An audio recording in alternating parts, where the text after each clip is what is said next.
Seperti sebuah kegalauan ya teman-teman, bank-bank besar dunia saja bisa kolaps. Lalu bagaimana? Apakah kita masih aman menyimpan uang di bank?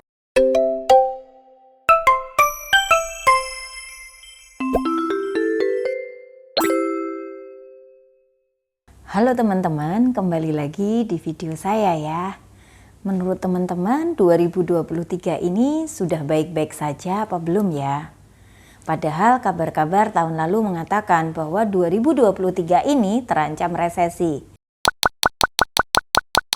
Mungkin bagi sebagian orang mengira bahwa 2023 sudah baik-baik saja karena sudah dicabutnya PPKM sehingga kita sudah lumayan bebas seperti dulu ya teman-teman. Tapi bagaimana dengan pembahasan secara global di luar sana ya? Yang pada saat ini keadaan secara global sedang tidak baik-baik saja.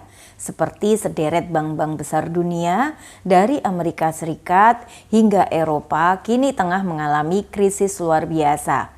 Kolapsnya sejumlah bank disebabkan oleh ketidakpastian ekonomi pasca pandemi COVID-19, mulai dari kenaikan suku bunga acuan hingga kejatuhan aset kripto. Bahkan sejumlah bank besar asal Amerika Serikat sedang mengalami krisis besar dalam sepekan ini. Para regulator di Amerika Serikat pun tengah berjuang keras menyelamatkan perbankannya. Tapi tidak hanya Amerika Serikat, bank Eropa seperti Credit Suisse juga turut diterpa krisis yang bisa berujung pada kejatuhan bank legendaris tersebut. Berdasarkan data yang dihimpun oleh CNBC Indonesia, setidaknya ada 5 bank besar yang tengah diterpa krisis. Yang pertama, Silicon Valley Bank. Silicon Valley Bank resmi kolaps setelah perusahaan perbankan komersial berbasis California, SVB kolaps akibat gagal mendapatkan suntikan modal dan penarikan dana dari nasabah dan investor. Dahsyatnya, SVB bangkrut hanya 48 jam setelah berencana mengumpulkan dana sebesar 2,25 miliar US dollar atau setara dengan 34,75 triliun untuk menambah modal pada Rabu pekan lalu. Yang kedua, Signature Bank. Signature Bank adalah bank yang berbasis di New York. Bank ini ditutup oleh regulator pada Minggu malam waktu Amerika Serikat 2 hari setelah SVB. Salah satu bank utama untuk industri kripto ini menambah daftar kegagalan bank besar di Amerika Serikat. Runtuhnya Signature terjadi setelah terjadinya ketidakstabilan di pasar stablecoin. Mulai dari keruntuhan Terra USD Mei lalu, regulator telah memperhatikan stablecoin dalam beberapa minggu terakhir. Yang ketiga, Credit Suisse. Saham Credit Suisse juga sempat terkena gonjang-ganjing setelah Saudi National Bank. Bank Arab Saudi, pemegang saham mayoritas, mengatakan mereka tidak akan menyuntikkan lebih banyak uang ke Credit Suisse. SBN yang dimiliki Dana Abadi Arab Saudi diketahui memiliki 9,88% di Bank Swiss tersebut. Saat ini UBS Group memutuskan aksi akuisisi darurat Credit Suisse Group. Akuisisi ini ternyata berdampak signifikan terhadap para pemegang obligasi paling berisiko.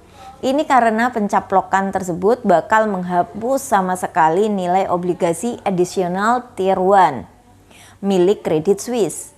Yang keempat, Silvergate Bank. Silvergate Bank ternyata mengalami nasib yang sama. Silvergate mengatakan bahwa mereka akan menghentikan operasi dan melikuidasi banknya. Baik Signature dan Silvergate adalah 2 bank utama untuk perusahaan kripto.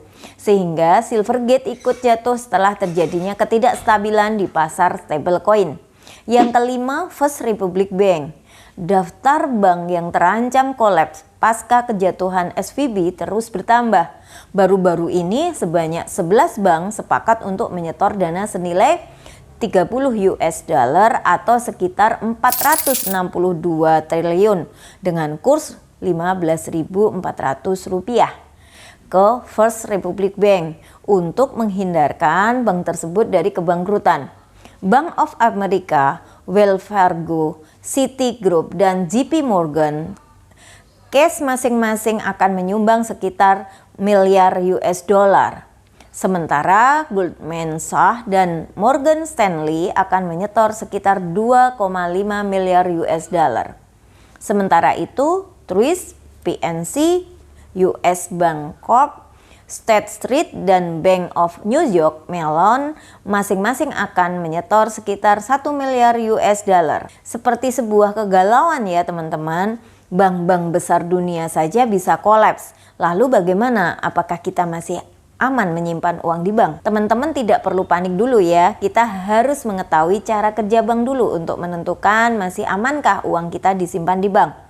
Sistem perbankan ini sebenarnya adalah menghimpun dana, diputar, dan mereka akan mendapatkan laba. Simpelnya seperti itu. Sekali lagi jangan panik ya teman-teman. Apabila kita serentak untuk menarik uangnya dan bank ini tidak memiliki pendanaan baik dari tabungan maupun deposito, maka bank ini tentu saja bisa kolaps. Tentu hal ini merupakan hal buruk bagi kita, bahkan pemerintah. Dan harapannya adalah jangan sampai terjadi begitu ya teman-teman. Karena apabila hal ini terjadi tentu pendanaan bank akan berhenti. Seperti pendanaan UMKM, tidak bisa kasih utang, tidak bisa diputerin uang untuk meningkatkan perekonomian kita. Maka penting sekali bagi teman-teman untuk ketahui tingkat likuiditas dari bank tersebut. Walaupun terbilang beberapa bank saja yang kolaps, namun ini yang akan memberikan isu dunia mengenai kepercayaan pada jasa bank. Bagaimana dengan keadaan perekonomian dan perbankan di Indonesia? Perekonomian domestik diyakini tumbuh solid dan sehat, jauh dari ancaman krisis berkat kebijakan ekonomi yang sinergis dari pemerintah dan regulator dalam merespon tantangan makroekonomi global yang saat ini sangat dinamis.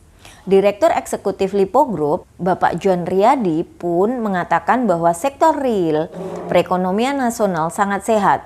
Maka kita harus mengapresiasi kinerja dari Bu Sri Mulyani maupun Bank Indonesia serta lembaga lainnya yang mampu bersinergi. Kebijakan Kementerian Keuangan hingga langkah Bank Indonesia dalam stabilitas moneter masih efektif menjaga tingkat inflasi yang tercermin pada saat ini tingkat bunga acuannya 5,75% dan BI menargetkan inflasi ini dan IHK sesuai target.